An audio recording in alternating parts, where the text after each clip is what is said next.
Olá pessoal, tudo bem? Espero que vocês estejam bem. Essa é mais uma aula gravada do nono ano que vamos destrinchar, prosseguir, aliás, com o conteúdo da Revolução Russa. E a gente sabe muito bem que a Revolução Russa passa por situações em que a população já estava cansada de viver, do ponto de vista econômico, numa situação de miserabilidade, de muita dificuldade, não é? A característica da economia russa ainda era dos tempos feudais, a economia russa não estava evoluindo como deveria, apesar de estarmos aqui no conteúdo histórico, na linha do tempo, no fato histórico do século XX. No entanto, as características ainda remetiam lá o século XIX, o século XVIII, não é? E até mesmo os séculos anteriores. No entanto, essa conjuntura econômica é só mais um motivo para o surgimento desse processo revolucionário, visto que a dinastia dos Romanov, que comandava o país, havia deixado o país numa situação muito ruim. As pessoas sem ter poder de compra com seus salários, os salários estagnados. Então havia naquele momento, nas primeiras décadas do século XX, um cenário propício para um movimento revolucionário surgir. Além desse cenário, desses aspectos socioeconômicos, temos que lembrar também que, do ponto de vista teórico, do ponto de vista político, havia surgido, ainda no século XIX, um movimento social que vai romper com esse capitalismo, com essa posição atrasada que a Rússia se encontrava, que era o socialismo.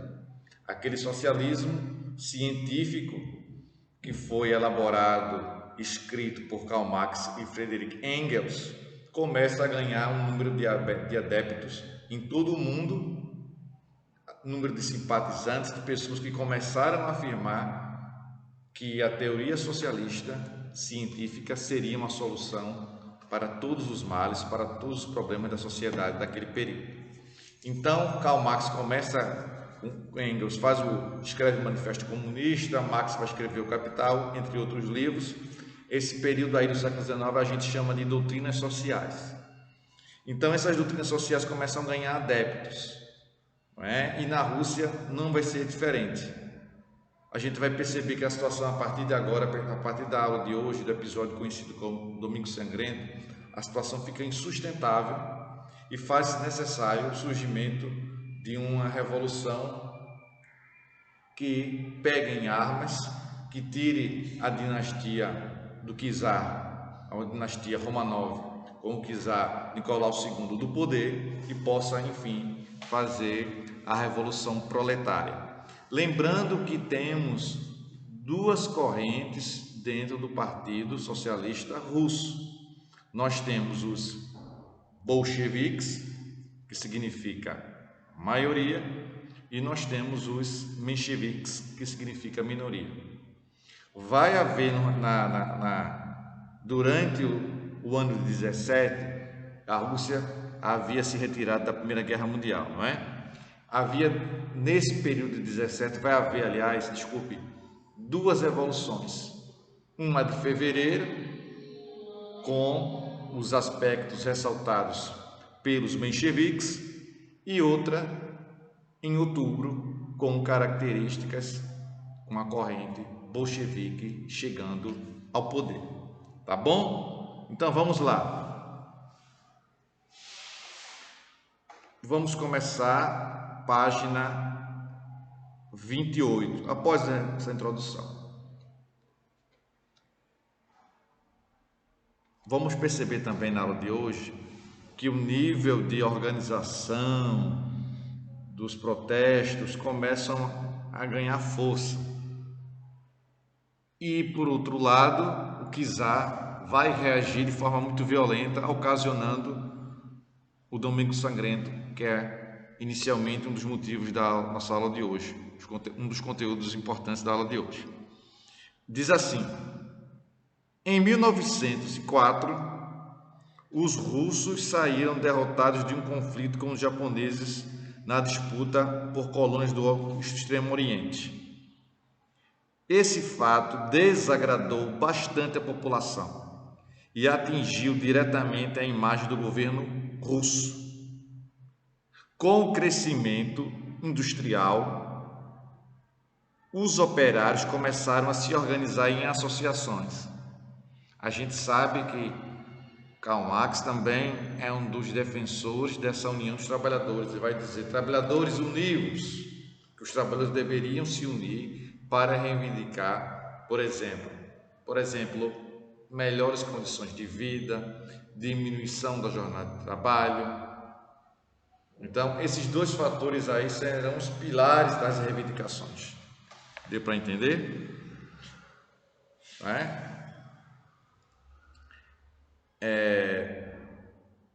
Associações e sindicatos de concepções socialistas e marxistas oriundas de Marx, que aos poucos passaram a criticar o regime czarista de forma intensificada.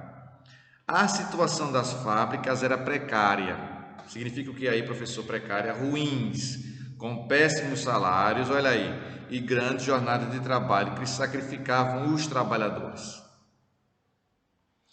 Em São Petersburgo, na indústria de Putlov, operários foram demitidos por reivindicarem melhores condições de trabalho e valorização de sua produção.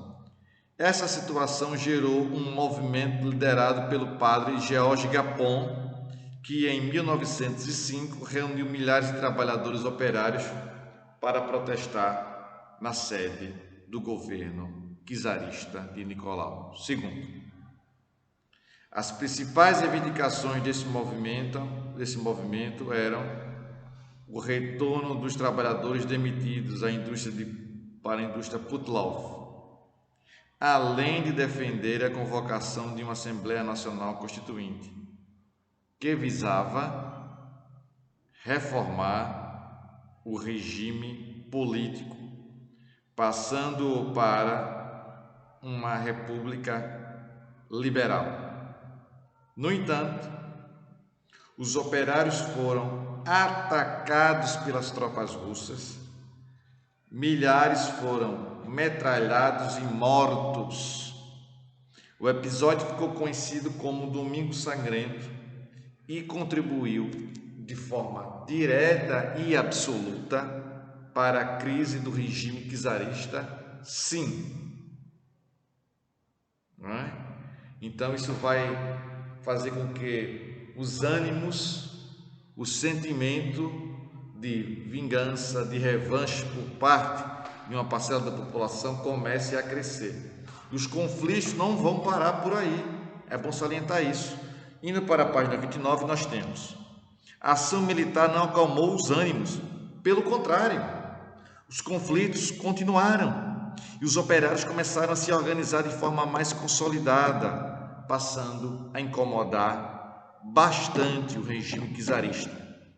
Nesse mesmo período, surgiram os soviets, espécie de conselho de deputados eleitos e formado por operários, que acabou sendo extinto e só retornou em 17. Outro conflito que aumentou as dificuldades de Nicolau II foi a greve dos marinheiros do navio Potemkin, o maior da Rússia. Tem aqui no nosso livro um link que destaca ele, tá bom? Diz assim, sobre o link, sobre o navio Potemkin, foi um navio de guerra da frota russa do Mar Negro. Ficou famoso em função da greve dos marinheiros contra o czar russo Nicolau II. Prosseguindo aqui para o conteúdo, voltando para o conteúdo, nós temos: as pressões levaram Nicolau II a convocar a Duma, que era uma espécie de Assembleia do Povo, mas que só possuía uma função consultiva. Assim, o regime czarista caminhava a passos largos. Eu vou além, eu quero afirmar o seguinte, que foram passos gigantescos para o fim, tá bom? Vindo para o subtítulo, ainda na página 29, temos assim: o panorama político e social que vivia a Rússia no século XX apresentava crises internas e externas que colocaram em risco o governo czarista. No aspecto militar, embora os russos tivessem um grande exército, um forte exército, atenção agora, seus armamentos eram de péssima qualidade, sendo considerados impotentes diante da forte indústria bélica alemã, dos franceses e dos ingleses, não é? Quando os russos entraram na Primeira Guerra, também nós temos uma série de críticas contra eles. Indo para a página 30, nós temos aqui: a crise se consolidou em 17, justamente quando a Rússia estava na Primeira Guerra Mundial, o que forçou a se retirar do conflito. Esse período ficou conhecido como Revolução de Fevereiro e foi responsável pela queda do regime czarista e do czar Nicolau II. Toda essa crise fazia com que o povo fosse às ruas protestar, brigar, gritar, não é? Contra quê? Contra o quê? Contra os problemas vividos na sociedade, em função da representação e da má distribuição do czarismo, da má administração, do czarismo. Com os dizeres, olha aí, preste atenção, viu? Que esses dizeres serão importantes lá na frente. Lá na frente, nem tanto na frente não. Daqui, acredito que na próxima aula, esse slogan que eu vou começar, que eu vou citar agora, ele vai surgir novamente. E vai surgir novamente acrescentando, tem mais um item, né? Que vai ser o termo terra. Aqui aparece o termo com os dizeres pão e paz, agora vai dizer pão, terra, pão e paz. Terra, pão e paz, agora não, vai ser dito por isso, muito bem, vai ser dito por Lenin, Vladimir Ulyanov, conhecido como Lenin. Mas ele vai acrescentar: com os dizeres pão e paz, o protesto trazia a ideia de que a crise econômica tinha de acabar para o povo se recuperar das dificuldades financeiras e de que os russos deveriam se retirar da Primeira Guerra Mundial. Todos esses movimentos eram reprimidos de forma violenta, o que levou os vários grupos de esquerda, como os bolcheviques, a organizarem uma revolução. Com o desenrolar da crise de fevereiro, a Duma passou a ser alvo de ataques dos revolucionários. Os representantes da Duma exigiam que Nicolau atendesse a algumas reivindicações do povo, o que foi recusado. Em seguida, os soldados se aliaram aos revolucionários e no dia 27 de fevereiro ocuparam o Palácio de Inverno e derrubaram o czar, aí o rei, imperador, que está chamando aqui czar, você já sabe que significa imperador em russo, não é? Ele vai perder o poder, né? Pondo fim ao regime czarista quando acontece a invasão do Palácio do Inverno pelos revolucionários. A disputa pelo poder Na disputa pelo poder, os mencheviques evitaram a participação direta dos bolcheviques, pois não queriam que as ideias comunistas ganhassem força, além de desejarem o fortalecimento do capitalismo através de um governo republicano. Os mencheviques desejavam o quê, professor? Isso, um governo republicano. A transição do poder. A Revolução de Fevereiro, liderada pelos mencheviques, pôs fim à autocracia. Aqui tem um link que explica. É o regime político em que um governante detém o poder de forma absoluta. Então, se o governante tem o poder de forma absoluta, a gente chama ele de autocrático. Certo? Transição do poder. O que é a transição? Quando sai de um tipo de governo e agora passa a ser outro governo, outro tipo, outro modelo de governo que é posto em prática. Nós tínhamos um governo czarista e agora vamos ter um governo socialista com característica menchevique. Agora, não é um socialismo que põe-se com toda a sua concepção na prática. Havia um socialismo com os mencheviques no poder, significa um socialismo com menor intensidade, não é? Com menos presença do Estado. Quando surge o socialismo, que a gente vai debater, vai encontrar esse conteúdo na próxima aula, que é o conteúdo dos bolcheviques, quando os bolcheviques tomaram o poder, ali sim será uma revolução socialista mais amplo sentido. Os mencheviques não. Vamos lá. A autocracia do regime czarista. Estes, porém, não queriam o proletariado no poder, visto que a maioria dos mencheviques pertencia à burguesia e acreditavam que um só governo republicano poderia ser capaz de acabar com a miséria e desenvolver economicamente a Rússia. Na prática, o proletariado não teve muito espaço político.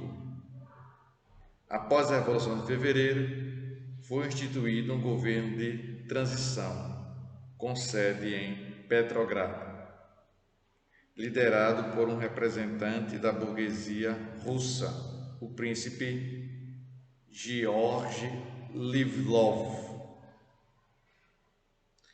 Já os sovietes eram compostos por políticos oriundos do proletariado. Você sabe o que significa proletariado, não é?